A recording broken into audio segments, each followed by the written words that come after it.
औज़ुबिल्लाहिमिनश्शैतानिर्रजीम बिस्मिल्लाहिर्रहमानिर्रहीम। अस्सलाम वालेकुम सब दोस्तों को। तो आज एक और गाड़ी आई है, कार्गो गाड़ी 7D। इसकी मैं आपको डिटेल दूंगा। JV नंबर में ये गाड़ी है। तो दूसरी बात ये है कि अगर आप नॉन कस्टम पेड में गाड़ी लेना चाहते हैं और नंबरों के साथ गाड़ी लेना चाहते हैं तो आपको गाड़ी मिल जाएगी। बस कन्वर्टर लेना चाहते हैं तो वो भी आपको गाड़ी मिल जाएगी 6 नटी में। और इसकी जो वज़न का मसला है वो भी मैं आपको बता देता हूँ।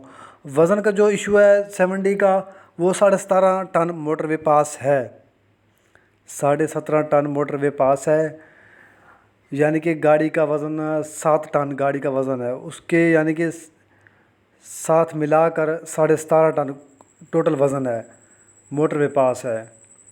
तो यानी कि गाड़ी वज़न 12 टन लोड कर सकती है ये 7D गाड़ी जो है, ठीक है ना। तो बाकी ये JV नंबर में ये गाड़ी है, कराची का इसका नंबर है। और आप नॉन कस्टम लेना चाहते हैं तो मिल जाएगी आपको, और अगर पेपरों के साथ लेना चाहते हैं तो भी ये गाड़ी आपको मिल जाएगी। माशाल्लाह गाड़ी की लुक चेक करें आप, कैबन देखें, डबल कैबन में ये गाड़ी है। 100% गाड़ी ओके है। टायरों के लिहाज से, फ्रेम और इंजन के लिहाज से गाड़ी स्टैंडर्ड बेस्ट स्टैंडर्ड है, ठीक है ना। तो इसकी डिमांड मैं आपको रब्ता करके फिर बता सकता हूँ सुबह तक। तो फ़िलहाल के लिए इतना ही, हमें इजाज़त दीजिए। अल्लाह हाफ़िज़।